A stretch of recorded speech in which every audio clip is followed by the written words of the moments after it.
Да.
Почитувани гледачи, добро вечер.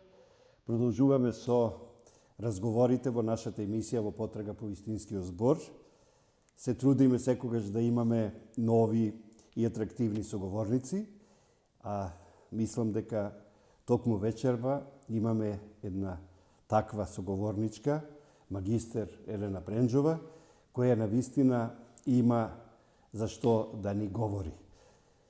Јас, кога реков магистер, веднаш помислив и на првото прашање, што сакам вечерва да и го поставам, на Елена Пренџова, а тоа е поврзано со нејзината магистратура. Темата за нејзината магистерска односно беше, сонетот во англиската, италијанската и македонската книжевност.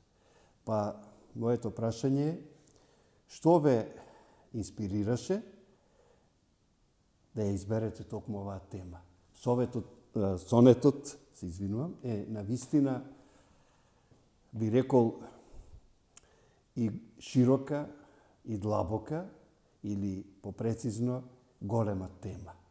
Нема поет кој што не сака да напише добар сонет. Не добар, одличен сонет. Многумина се обиделе, малкумина успеале и навистина е многу, според мене, добар изборот да магистрирате токму на сонетот. Но, кажете вие нешто повеќе за вашата определба, за магистерската тема и воопшто за сонетот. Толку ли сонетот ве магепса, ве фасцинира, зашто вие не пишувате многу сонети. Значи, повеќе истражувате и повеќе го толкувате сонетот. Повелете. Да, всушност, тоа е многу еден интересен научен пат. Јас немам напишано ни еден сонет. Да. Мислам, многу е тешко да се пишува сонет. Кога сакав да работам магистерска теза, знаев дека сакам да работам нешто што е поврзано со поезијата, а нема нешто што е повеличенствено во поезијата од самиот сонет. Јас велам дека проклетството на сонетот е всушност неговото тежнење да го приближи јазикот кон музиката. И тоа е она што првенствено била поезијата на почетокот кога се создала, особено со трубадурите, оттаму и линијата кон сонетот, да звучи. Сонето на тоест на италијански, на латински, значи да звучи. Покојниот професор Драги Михајловски даде предлог сонетот да го помакедончиме како термин и да го нарекуваме звонарка. Значи да одзвонува, да звони, да звучи. Звоно. Така е. Звонец. Модерната, современата поезија е многу прозаична. Мене, иако и покрај тоа што јас пишувам во слободен стил, не секогаш, нели, се движам во тие рамки на озвучувања, практично, теоретски сакав да се занимавам со сонето за да научам да научам техне. Поезијата, нели, покрај инспирација, покрај талент е и техника. Знаејќи го, познавајќи го сонетот, мислам дека со тоа многу се учи техниката на пишување, на пишување поезија според мене и покрај тоа што користиме слободен стих и покрај тоа што прибегнуваме кон прозаичност во поезијата, сепак звучноста е она што ја прави поезијата поетична. Сонетот подоцна го поврзав со слем изразот. Слемот е исто така една поезија која што е првенствена. Ќе зборуваме подоцна и за слем. Само сакам накратко да го слободно поврзам со ова. Еден жанр, ако можам да кажам, кој што не прибегнува кон поезијата од страниците, туку поезијата од штиците. Тоа е, јас го преведов така. Значи, првенствено е наменет слемот да биде кажан усно и сметам дека и покрај долгиот израз на слемот, сепак созвучието, не мора да значи рима, туку воопшто сите тие техники на рима, ритам, асонанца, алитерација, сите оние созвучувања се многу битни за едно дело да биде поетско. Благодарам за одговорот. Мислам дека е убаво што направивте една паралела меѓу сонетот и слемот, бидејќи сонетот е екзактна форма, значи буквално многу конкретна, точно. Конкретна, многу прецизна, јадровита, лапидарна, со точно броење на строфи и стихови.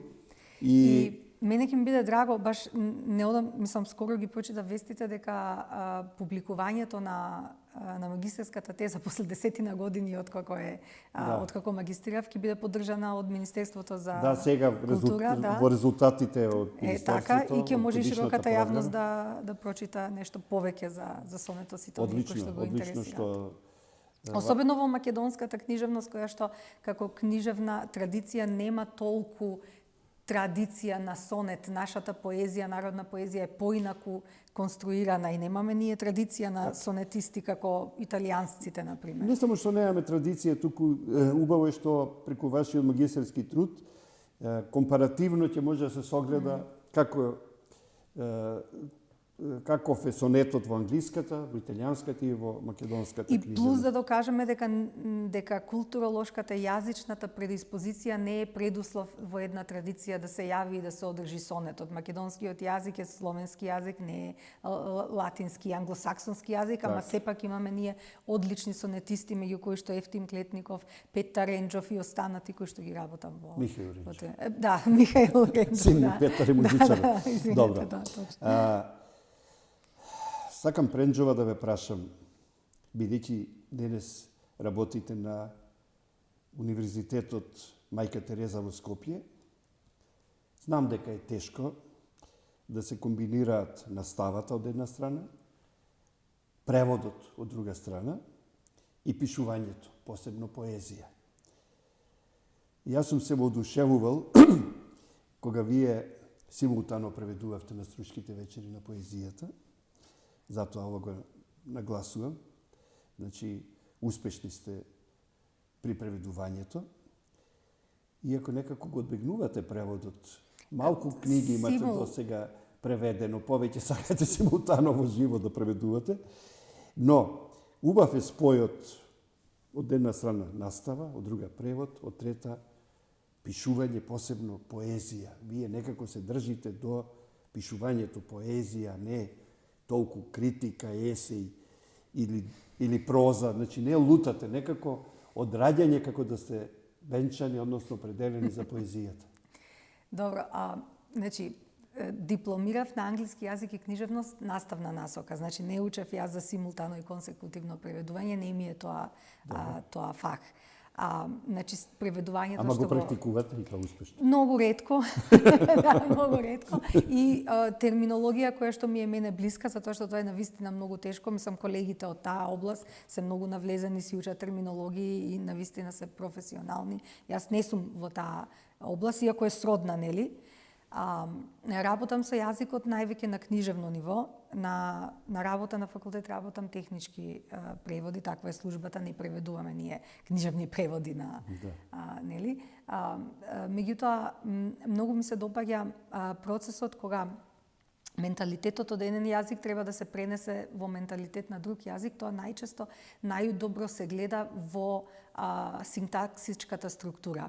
И кога читаме книги кои што се лошо преведени или преведени на Google Translate, секогаш синтаксичката структура највеќе оддава дека нешто не е во ред со преводот.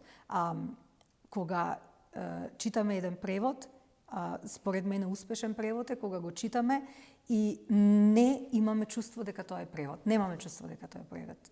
Неодамна прочитав една книга преведена од Марија Гиревска. Таа го преведува Джойс, меѓутоа ја прочитав една друга книга, се вика 13, тоа се раскази, хорор мистерија раскази од 19-20 век. Јас читајќи го нејзиниот превод, добив чувство дека, вау, како звучи македонскиот, како би звучал македонскиот кога нели во тој... Од кој јазик беше преведен? Од англиски. Од англиски, да. Мислам, многу беше, така што имаме ние успешни преводи и треба да се популаризираат тие. Сега, бидејќи јас првенствено сум поетеса, најчесто сакам да правам препеви. Тоа е мојот предизвик, да си играм со стихот, и да се играм со формата, со созвучието во дали мајчиниот јазик или во странскиот јазик.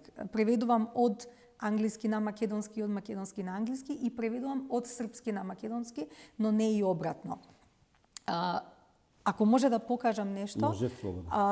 Многу ми се допаѓа преводот на оваа авторка и книга што ја направивме, Наталија Тревињо, таа е дводомна авторка, мексиканка, американка. Припаѓа на она книжевност што се нарекува чикана литература, односно литература која што ја пишуваат латиноамериканците пред се мексиканците во Америка. Нејзината книга е 90% напишана на англиски јазик, бидејќи е дводомна и билингвална, има делови кои што се напишани на шпански јазик. Со мојата колешка Јордана Георгиевска Шемко одлучивме да ја препееме не само јазично, нели, не само лингвистички, туку и културолошки, и направивме едно билингвално македонско-албанско и албанско-македонско издание, Дукелар нечистите алишта или еве на албански како е. И на тоа, например, на тој проект сум многу горда затоа што е еден од ретките чикана литература примери што се преведени кај нас во Македонија. Пренџова велат дека преведувањето не е само умствена и духовна работа, активност, туку велат преведувачите дека е и физичка работа, дури амалска, и многумина кои што се писатели одбегнуваат да бидат и преведувачи, и покрај тоа што го владеат јазикот, бидејќи велат, јас треба да изгубам не минути, не часови, некогаш и денови, па и месеци, за да преведам еден сонет, или еден расказ, или една новела, па полесно и побрзо и подобро ми е да напишам, отколку да преведам. Јас имам некое слично искуство и преведувам само кога морам. Значи, кога е во прашање некој каков таков хонорар, или некој пријател кој што едноставно не можем да го одбијам. Во таа смисла, сосема се согласувам дека преведувањето е задоволство, но преведувањето е многу тешка, макотрпна, одговорна работа. И затоа моето прашање, како на вашето работно место, на Универзитетот Мајка Тереза, успевате да го споите наставничкото искуство со творештвото, со поезијата? Има ли воопшто можност за тоа да примените, да направите некоја синтеза меѓу наставата и креацијата, односно пишувањето? Мојата професорка по современ англиски јазик на факултет, Марија Маџар, кажа дека преводот е рударска работа. Рударска, уште подобро, така. Се согласувам. Па, мислам, Езра Паунд преведувал од јазици кои што не се сродни на англискиот јазик, старогрчки, латински, кинески, мислам дека правил преводи. И секогаш ќе го прецртал авторот и ќе се потпишал сам себе си, затоа што преводот е толку креативен што се смета како авторско дело. Дури сега има и подобри преводи од оригиналите. Законот кажува дека преводот е авторско дело и гледам дека и тоа е добро што и кај нас е така, тендираат преведувачите да ги пишуваат, името на преведувачите да го пишуваат на корицата заедно со авторот на оригиналното дело.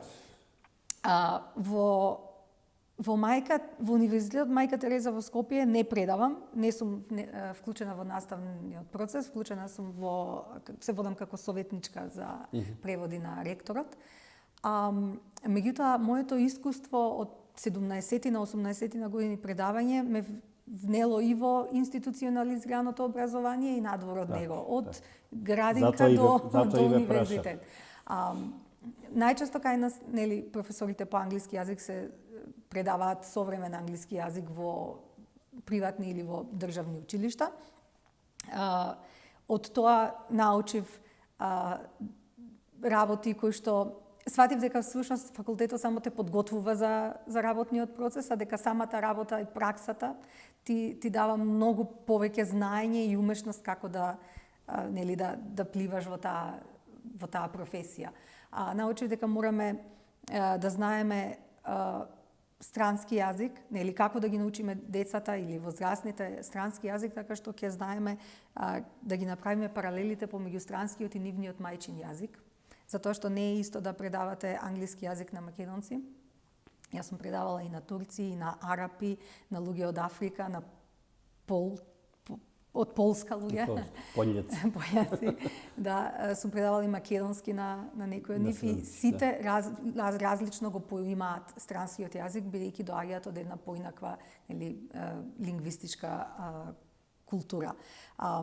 Исто така сметам дека нашето институционално образование не ги подготвува луѓето, учениците, толку многу на фонетското ниво на јазик, што е многу битно, верувам, за секој јазик, меѓутоа и за англискиот, затоа што постојат конкретно во англискиот некои гласови што се непостоечки во македонскиот јазик и мислам дека моите колеги треба повеќе внимание да обрнуваат на изговорот, затоа што граматиката и сето тоа се учи и нашите деца се научени да учат граматика и во склопот на изучувањето на странскиот јазик. Оној дел што највеќе ми се допаѓа од предавањето е кога работам кога менторирам, тоест тие се викаат ментори, креативни работилници за креативно пишување, сум имала повеќе соработки со историчари, например со историчарот Славчо Ковиловски направивме една работилница за креативно пишување и од културологијата, осовременувајќи ја Сирма Војвода во македонски современ контекст, каде што ги доближувавме нашата македонска историја, женска историја до современото сегаш, современоста сега што е. Потоа имам работено и креативна работилница од областа на геодезијата за мали деца, од картографијата, тоест, кога имавме задача со колега од областа децата да напишат гатанки и асоциации кои што ќе им помогнат на децата да погодат за кое животно станува збор и тоа животно да го сместат на една карта од зоолошка градина. Што е тоа многу битно за деца кои што се мали, например, од второ оделение, да знаат да учат како да читаат карта. Не можам да се сетам на сите, jer сум работела исто и на хаику со хаига, заедно со уметницата Лара Ташковска. Значи, хаику, куса, поетска форма, која што е дојдена од истокот кај нас, и хаигат, односно цртеж, е споено заедно. Тие се многу интересни, креативни, значи не е само, немаш програма која што ти ја следиш, туку ја правам програмата заедно со колегата. И она што ми е битно за креативните работилници е што сакам некој вика, па би го нарекла инстант производ. Мислам дека тоа е многу битно во менторирањето на креативни работилници, да не се присутните да не се фаќаат во некоја стапица да ајде ќе пишуваме роман или ќе пишуваме расказ, туку ќе пишуваме мали кратки куси залчиња кои што потоа ќе резултираат после работилницата ќе резултираат во еден готов производ, затоа што ги прави тоа луѓето среќни и им го дава чувството дека ете јас можам да направам едно уметничко дело. Хаикуто е уметничко дело, хаигата е уметничко дело. Убаво што ги спомнавте во контекстот на наставата и на предавањата и на менторската работа, креативните работилници, бидејќи тие не случајно се викаат така, креативни, бидејќи тоа подразбира дека мора да бидат творбени, како што рековте, да имаат резултат, но пред се да бидат иновативни. Значи, сте биле во таа улога, а мора да бидете иновативни секогаш и кога пишувате, кога сте автор. И затоа, обично се вели дека сите автори, повеќе од 90%, некои од 99%, некои 90%, некои повеќе или помалку тоа, но дека пишуваат за себе си. А јас, значи дека всушност од нивното лично искуство, од нивните поимања, нивните сензации, нивните расположение и слично. Моето прашање за вас е, што предпочитате повеќе, дали пишувате, јас знам, а морам да прашам за гледачите, дали повеќе кога пишувате се подпирате на личното искуство или пак на општествените теми, на она што ве обкружува. Значи, дали повеќе се нурнувате во себе си или надвор од себе си? Иако знам дека ќе ми одговорите дека едното и другото. Да. Па, мислам, јас верувам во тоа дека никој не може да пишува нешто што е надвор од личното искуство. Апсолутно. Не знам како би изгледало тоа. Нели, не мора тоа да значи нели директно лично искуство, може да биде индиректно преку луѓето со кои што сме окружени. Тоа е не пишува, туку дека препишува. Например. А од друга страна, да, и од општеството, бидејќи феминизмот вели дека телото на жената и самата жена е пред се биолошки, меѓутоа и политички субјект. И се што е општествено за жената, правата на жената, изразот на жената, личноста на жената, изгледот на жената, сето тоа мене ме инспирира да пишувам. Песни од типот на за историјата на женската фигура, тоа е лично, меѓутоа е и општествено, тие се испреплетени. Меѓутоа, во контекст за иновативноста е малку замка. Кога почнав да пишувам, се презасетив брзо со современиот стил, сватив дека исто така е и, мислам, да пишуваш диахроно е малку непрагматично, зошто би пишувала јас оди сега или химни, или, окей, нели, меѓутоа не може тоа да биде пред се мојот ексклузивен израз. Така што, не толку иновативност, колку што би спомнала експерименталност. Експерименталниот израз, особено во поезијата, јас многу го сакам.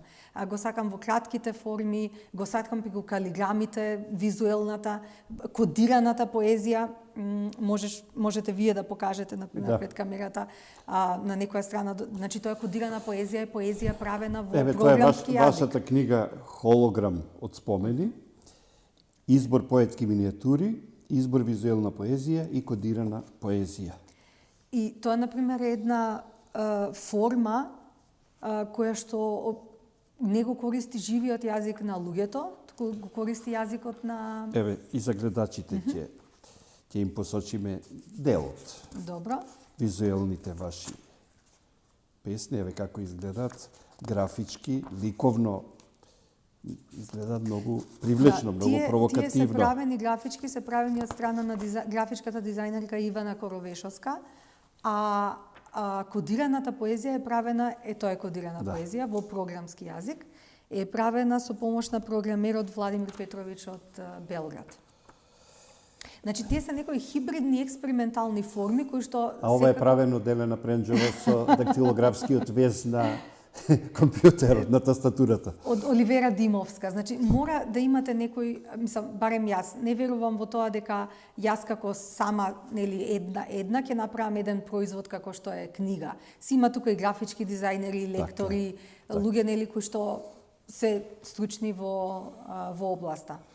Верувам дека поезијата може да биде забавна, не дидактичка, не херметична, а сите овие експериментални изрази на кус израз, на израз во форма, визуелен израз, мене многу ме инспирираат. Кога сакав да ве прашам за креативните работилници, вие не чекавте да ве прашам, сами си почнавте да зборувате. Кога сакав да ве прашам за експериментот, исто не почекавте, па сами си почнавте да така не разговорот говорите за тоа. И сега ќе морам да ве прашувам нешто пред вие повторно да ме претркате со вашите одговори. За слемот. Почнавте малку и за слемот, ама ве прекинав уште на почетокот. Вие сте една од ретките поетеси и една од ретките не само авторки, туку и автори во Македонија, кои што многу посветено се занимаваат со слемот и слободен сум да кажам дека вие го воведовте слемот во македонската поезија, па потоа ви се приклучија и други автори, па ви се приклучија и актери, па направивте и фестивал во Прилеп, па патувате често и надвор од Македонија, во Србија и на други места. Со што ве фасцинираше толку, со што ве магепса слемот? Се пронајдовте ли вие во тоа? Слемот дојде, мислам, 2010, ако не се лажам, или 2012 година, со Мишел Абдулахо од Германија, кој што направи една работилница за слем поезија. Добро. Во Тетово. Така? На таа работилница бевме јас и Игор Трпчевски. Актерот од Прилеп. Актерот од Прилеп, така е. И па и слемер и поет, нели? Да. И режисер. Да, и режисер. Да. И Игор беше тој кој што рече јас сакам ова да го правам во Прилеп и во Македонија, а ја бев таа која што реков јас сакам ова да го правам. Так. Игор го организираше првиот слем во Прилеп заедно со Катарина Батаклиева, исто одлична слемерка која што на почетокот беше многу активна.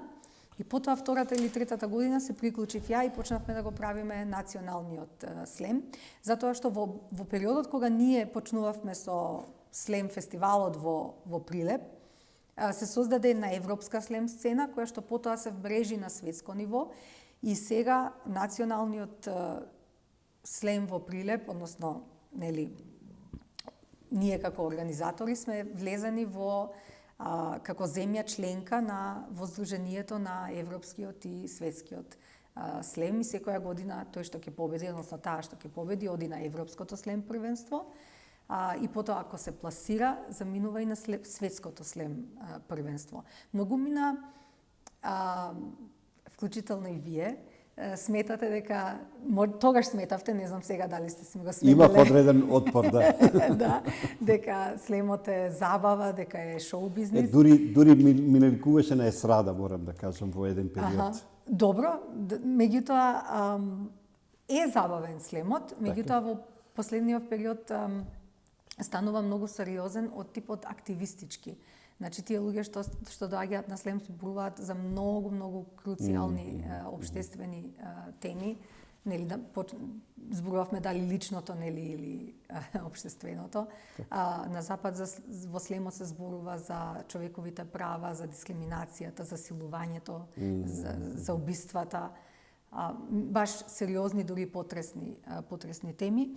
Нашиот слем исто така. Имаме одлична слемерка од Битола, например Валерија Дамчевска, која што е многу добра, фем слем се вика тоа како правец, е одлична слемерка која што зборува за правата на жените. Игор Трпчевски конкретно во слемот зборува за правата на актерите и состојбата на театарската уметност во земјата.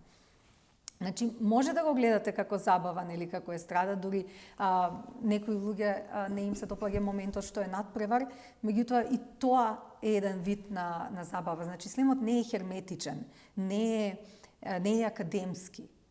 е сериозен, меѓутоа не е херметична поезија. Сега да им објаснам накратко нешто на гледачите.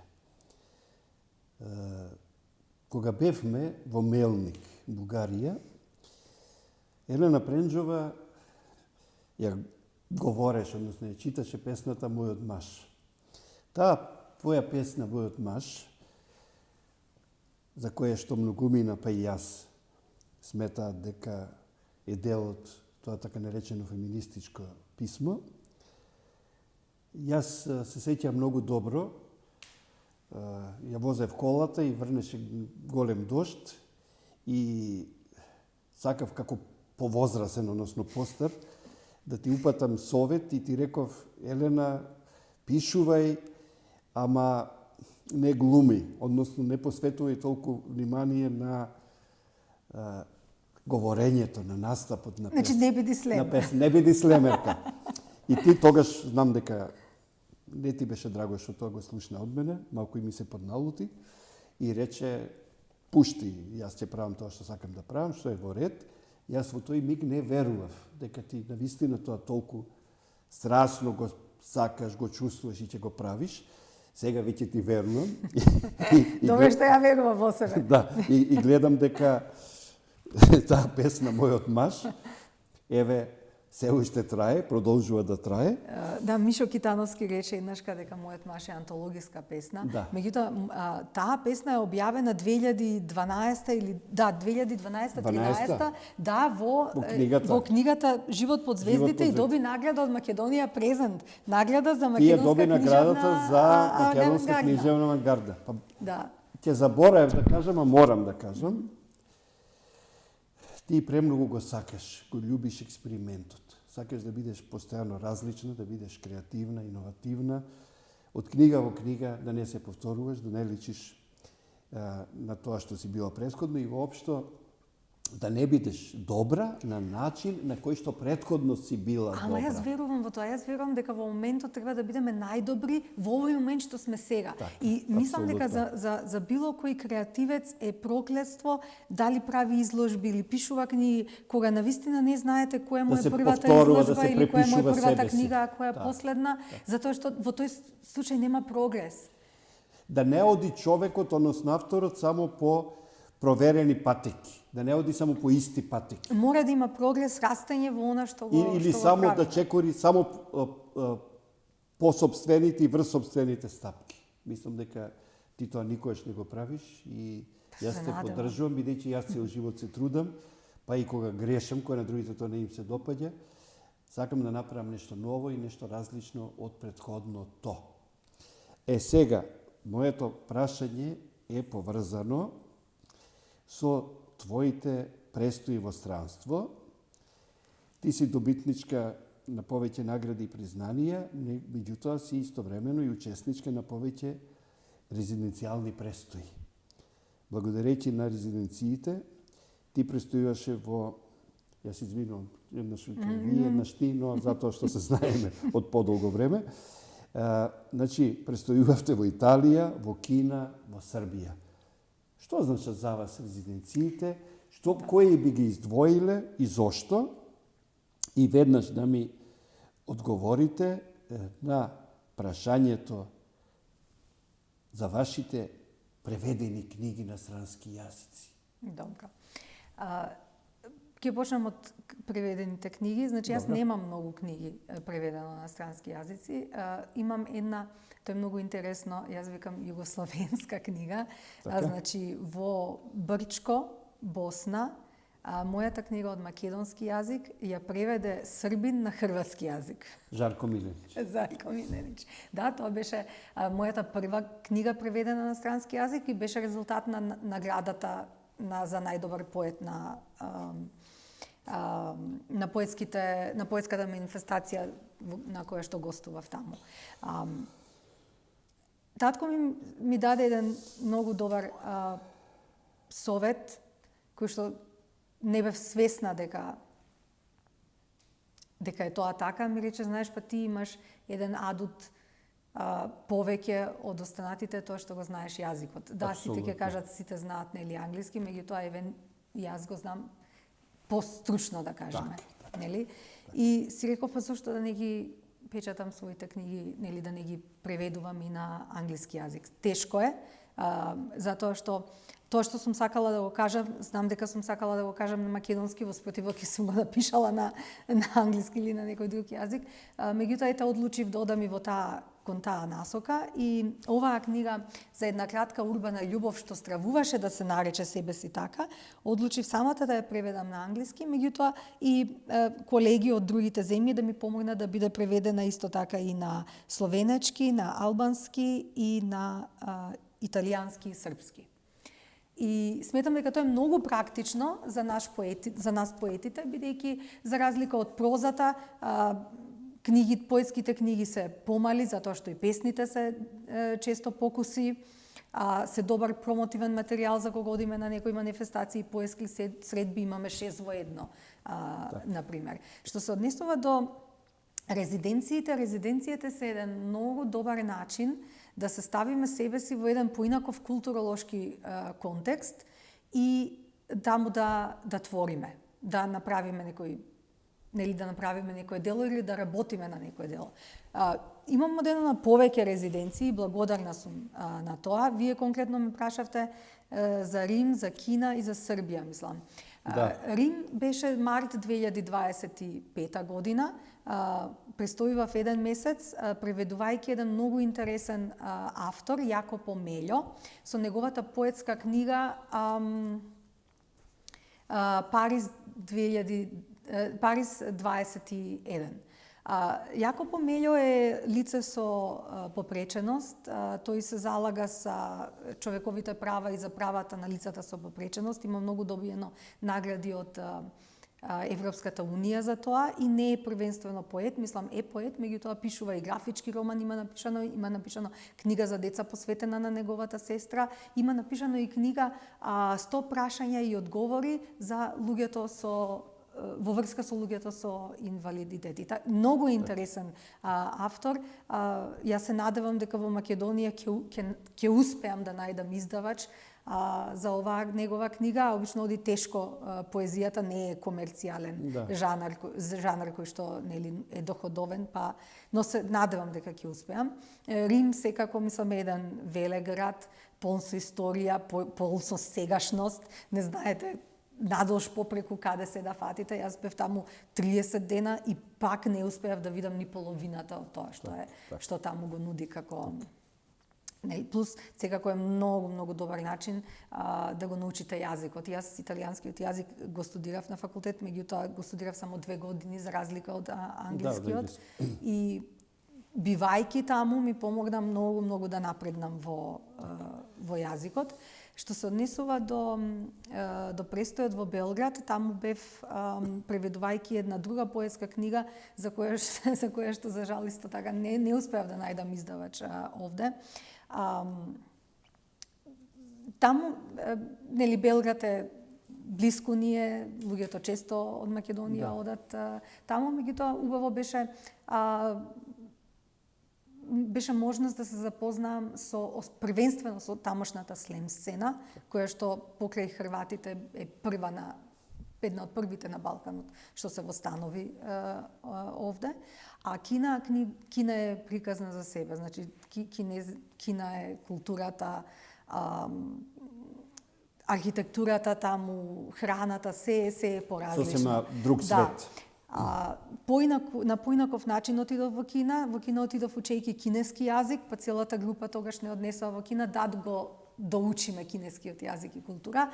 Тогаш првпат се сретнав со оние смарт табли што ги викаат, меѓутоа не само што професорката имаше смарт биро и смарт табла, туку и ние како студенти, како ученици имавме смарт студенти станавте.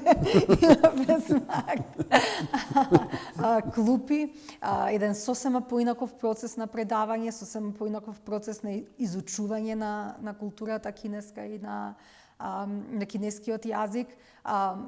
За разлика од другите летни школи што сум ги одела во Малта, во Италија и во Англија за изучување на англиски и италијански јазик, во Кина не беше даден акцентот исклучиво само на изучување на јазикот, туку беше ставено акцент и во изучување на кинеската култура, така што не носеа на многу места со туристички водичи, со историчари на уметност кои што многу добро ни ја пренесува културата, не носеа на места каде што можевме да јадеме типична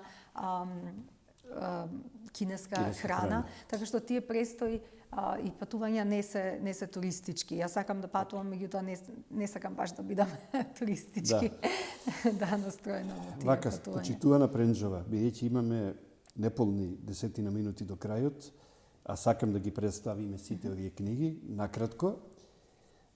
Ќе ги представиме прво вашите преводи, значи книги што ги имате преведено. Оваа книга од Наталија Тревињо, веќе кажавте вие нешто за незе, да не се повторуваме. Понатаму е книгата Скопски блуз и други песни од Македонија, од Имануел Мивсут. Да, тој е автор од Малта, кој што дојде на резиденцијален престој во Скопје, беше инспириран од Македонија и ја напиша таа. И книгата имате преведено Јас сум Акико од Стефан Тичми од соседна Така, Србија. тоа е за млади, име многу успешно котира тој роман и генерално сите негови. Проза. Па да, и генерално сите негови дела. Сега вашите книги. Јас брзам за да сепак да ви дадам внимание малку на вашите книги. Вашата прва книга Живот под звездите. Не е прва, четврта мислам дека. Четврта ли? Да. Добро. Овде е прва на масата. Добро. Овенчана со наградата Македонска книжевна авангарда. Понатаму кажавте вие нешто за книгата за една кратка урбана љубов што стравуваше да се нарече себе си така. Понатаму тука е книгата Еден маж и една жена или како љубовта раздвојува светови. Таа е многу интересна концептуална книга затоа што е поделена во 3 дела. Дел за самотно читање, дел за креативно читање, со укази како треба да се, еден можен начин како да се читаат песните и со дел за креативно пишување. Така, и напишавте мини прирачник за поезија. Мислам дека оваа книга е Да, тоа се есеи за поезијата и размисли за тоа како јас ја доживувам. Предизвик. Мислам дека многумина помлади автори посебно ќе посегнат кон таа книга. Понатаму, вашата книга Љуболюбна. Таа доби Ацо Караманов награда, интимистичка поезија. Поезија, интимистичка. Елена Пренџова е автор и на книгата Политички коректна. Да, таа доби Даница Ручигај Даница Ручигај, награда. Книга што провоцира, книга Предизвик. Понатаму, вашата книга Пораки од морето. Да, таа ја доби наградата Поезија. Бели мугри. Бели мугри, Домо на културата Кочаравци. Така. Понатаму, книгата Таа. За таа книга скоро добив ова добри вести. Професорот Трајче Стамески ме пишувајќи го учебникот за втора година средно образование, ме побара едноставно да каже дека таа книга е примери од таа книга се внесени во учебникот, така што не знам како ќе биде, али таму има исто така и калиграми. Мислам дека почетоците на калиграмите ми се со таа втора книга. Понатаму вашата книга Интимистичка вајбер поезија. Таа е кусите форми кога кусите форми. Да, кусиот израз. Постојано сте таа доби награда Јован Котески. Актуелни. Па живеам во времето во кое што живеам. Сите ваши книги се наградени и ја представивме веќе оваа книга. Таа е интересна Холограм затоа од што спомени. Но, бидејќи, како што реков, уште минути само делат од крајот до емисијата, мораме да проговориме нешто за хаикуто. Вие пишувате хаику, држите и работилници за хаику поезија. Кусо за хаикуто? Да, покрај слемот. Сега спремам една книга Хаику и хаига. Така? Хаикуто е, мислам, вие имате магистрирано на хаикуто. Хаикуто е една форма која што е толку мала, а толку компактна, а толку има цел еден свет во неа. Така што еве оваа година да ја најавиме таа книга. Со што помалку зборови да кажеш што. Тоа е многу тешко. Ама ние македонците тоа не знаеме баш. Не знам дали е тоа национално обележје, ама е тешко. Елена Пренџова, ќе ве замолам на самиот крај од емисијата со еден од овие фломастери. Ајде да видам која боја ќе изберете. Сината, црвена, не сакам, јас со црвена никогаш не ги прегледувам тестовите, само со зелена. Браво, обично жените сите Со црвена? црвената. Овде да ни напишете една мисла, една порака, еден стих и да се подпишете, значи на оваа десната страница. А вие додека пишувате, јас да кажам дека некако ми летна разговорот брзо 45 минути се малку за разговор со една ваква креативна, иновативна личност, каква што е Елена Пренџова, бидејќи можеме да правиме посебни емисии за само една од овие книги, а не за сите овие книги, бидејќи Елена Пренџова, како што кажав и на почетокот, е поетеса, но и преведувачка, а над се, таа е креативна личност, која што го следи, го сондира и би рекол, го живее ангажирано и сеопфатно со времието. И јас сакам со рака да ви честитам за тоа и да ја прочитате пораката што ние напишавте. Напишав едно хаику инспирирано од моментот, нели хаикуто е овде и Одлично, сега. добро. Книги, На дело. На дело, да. Книги на маса, мислите летаат во етер. Интервју. Книги на маса, мислите летаат во етер. Интервју. Одлично.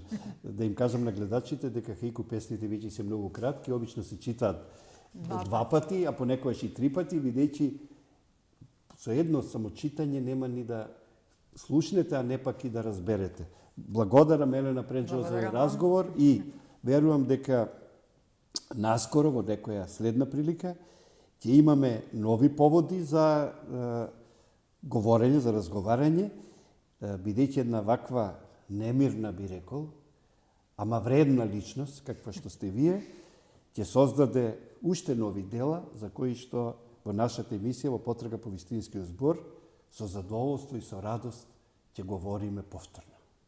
Се надевам, значи битно е само инспирацијата да не секне и да имаме што да кажеме, а потоа дали ќе го најдеме вистинскиот збор, тоа ќе каже сигурно Тоа времето. тешко е, ама сепак треба да се надеваме дека ќе го најдеме. Па да живееме трагајки по него. Така. За ден